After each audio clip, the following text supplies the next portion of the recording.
Clark Kellogg, Turner, CBS, Westwood One, NCAA analyst, joining us back here on the program. How you been, Clark? I'm terrific, Rich. Great to visit with you. How are you doing? Sounds like you're in good form. Well, you know what? I just get excited seeing performances like that, even though it destroyed my bracket. Just seeing performances like that in games like that last night. Yeah. What's the hottest shooting night you ever had? Do you ever have a Ryan Klein type night, Clark?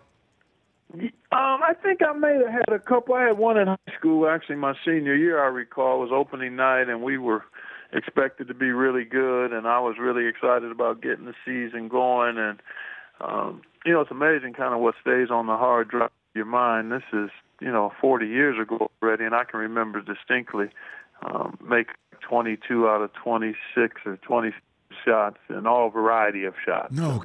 Just floaters, jumpers. I mean, it was just one of those nights, man. They don't come along a bunch, but when they do, they kind of stick in your memory. And that was amazing. I mean, the step back three to tie the game at 80 that we just replayed right there too, Clark. How dangerous is Purdue, do you think, in the long run here? Extremely. I mean, when you think about the ability to make threes at that level, he and Carson Edwards both, and then Edwards is a dynamic scorer because of his ability to move without the ball, shoot it off the dribble, drive to the goal. He was uncharacteristically poor from the foul line. That was the only issue with that game. I mean, there were 31 missed free throws between the teams, Rich. Otherwise, I mean, they both shot 50% plus from the floor.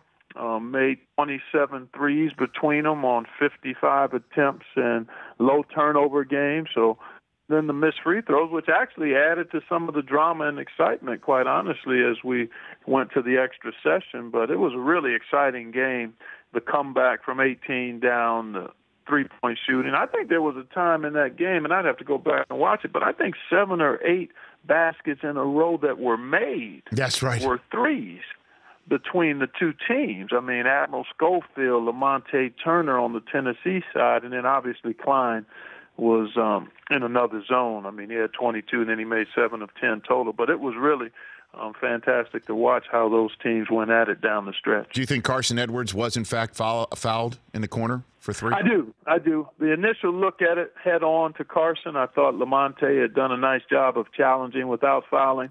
But when you got the baseline look, he actually did bump him in the mid-area, lower body, and you've got to protect the shooter according to how the rules are written. A tough call, and it's not ideal. You'd love to see it just be a play on, but that contact warranted the whistle according to how the rule is written, so I had no problem with it after seeing it a second time. Well, I was watching that on the big screen that they had up in the Honda Center in Anaheim in between the games between Gonzaga's win over Florida State and Texas Tech's demolishing of Michigan, and it was easily the most excited the crowd had gotten all night, even with where everyone of every fan base had gotten in. Everyone was just hanging on it on every moment, and part of that is because after that game was finished up, Texas Tech just took all the air out of Michigan, and the Texas Tech fans that were there last night will never forget that experience.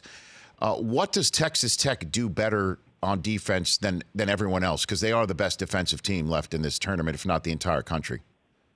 Yeah, they've been terrific all year, Rich. And what they do is they're really committed to their scheme. They're very sound, and they can defend the ball individually really well. When you look at Jared Culver and Matt Mooney and Moretti, you watch them, they don't get beat a lot one-on-one. And when they do guard the ball one-on-one, the other guys are in their gaps and really, really tied together well. And then you've got shot blocking presence with Tariq Owens, one of the very best shot blockers in the country. You've got physicality with Odiase. So you've got all of the elements and then a great commitment to it schematically from all of the players. And obviously you've got to give the coaching staff great credit, but they don't get beat. They can guard their man individually really well, and then you combine that with good team schematics and a good team awareness, and they just don't give you much easy, and they turned the water off on the Wolverines in a big way last night. Yeah, I mean, when you say don't give them anything easy, every time Texas Tech turned the ball over and it was a transition, 3 guys were back. I mean, there wasn't a single opportunity It was Right. mauling. It was an absolute mauling. How much of an opportunity do you think Texas Tech has to cut down the nets? Well, they do because they defend at such a high level, and they found some good rhythm offensively here in the last few weeks. Other than the game against West Virginia, they lost in the Big 12 tournament. They had been playing really well offensively, and you combine those two things, that'll travel wherever you go. Gonzaga showed an awful lot at the defensive end last night and have shown it all season. They got away from them for a time in that St. Mary's game, but other than that, they've been really sound defensively, and they were outstanding defensively last night, the Bulldogs. I give the Bulldogs the edge because they've been much more consistent and the nation's best offensive team all season long. You combine that with the grit they showed defensively last night and on the glass, I think they'll find a way to get enough points or to create a cushion to be able to really make it hard for Texas Tech to come back on them. But if Texas Tech jumps out and gets a good lead early on and then they play through Culver, it could be problematic. But I like the Zags to win just because of their overall offensive balance. Clark Kellogg here on the Rich Eisen Show. So are we still just all rent payers in Duke's world or UCF? No, I was never in that camp. I mean, I'm enjoying the ride, and obviously the phenomenon of Zion Williamson is really special. It doesn't come along like that very often when you see a player that is the first of his kind that we've seen. I mean, we've had periods and players, but it's usually every 20 years or so. And I go back to probably Shaq in terms of a player that had you scratching your head. Who is he like? Because he's really unique. And Zion is much that way. Oscar Robertson was that way. Wilt was that way. Kareem was that way. Magic was that way. Pistol Pete in another type of way was that way. Again, those are some serious names, Clark. You haven't seen. Clark, those are some serious names. Those are some serious names you're throwing out there. I'm just saying. I'm not talking about in terms of career. I'm talking about in terms of unique appearance on the scene and production and how they did it. I mean, you think about his speed, his size, his agility, his IQ and savvy, his impact at both ends. You can only count those kind of players on maybe two hands and your feet when you talk about really unique, impactful players that maybe set a trend for that kind of player going forward. LeBron would be in that category. And so, again, I think he's that type of unique presence. And then you factor in his charisma, where he's playing, how he's playing, all of that lends to what has become really must-see television for those that are interested in basketball and unique stories. And his first two performances statistically as good as Durant's. That's the last time we saw somebody, you want to keep throwing names out there, from the tournament. Yeah. But that talent in the hands of Coach K, who also has guys like Reddish and obviously Barrett at his disposal. We're not paying rent in Duke's world. So who do you like from here on out? No. I don't think so. I mean, clearly, I believe they should be the favorite, but I don't think it's a foregone conclusion that they automatically win it. The one thing that gives me some pause, Rich, is youth.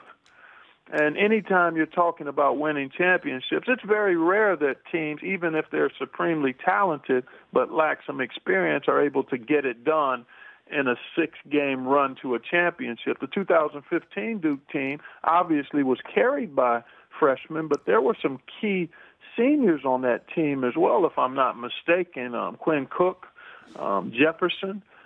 So you've got to have some of that because in the crucible of the one-and-done format, teams can game plan against you.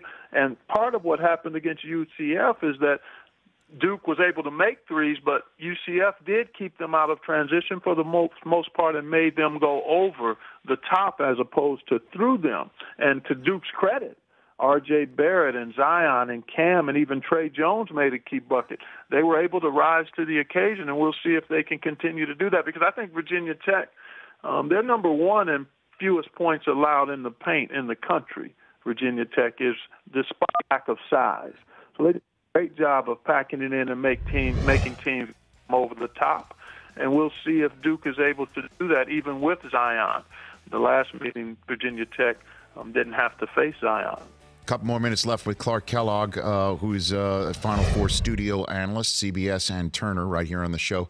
So are you sitting next to Charles watching the Auburn-Carolina game tonight? Are you in his presence for this? I might have to be a volunteer official between he and Kenny tonight. I might have to separate those guys. Okay. I'm actually preparing to do that in some form or fashion. I imagine it'll get pretty intense with those Tigers and Tar Heels going at it for an opportunity to get to the Elite Eight. It should be great fun, though, I'm sure. What is that like? Can you take a fan in? What's it like sitting with Charles and obviously Kenny for their alma mater games? It's wonderful because we all love basketball. There's tremendous mutual respect. We've got a great team when you factor in Wally, who has been in there with us, Serbiak, and Greg Gumbel and Ernie Johnson last week, and the folks you don't see. But just those two guys are really, they're authentic. They're genuine. They're good guys. They love hoops, and they're funny. So it's actually just a really good time to enjoy some laughs while we're talking about college basketball. So, but you have to get in between them, essentially, at some point.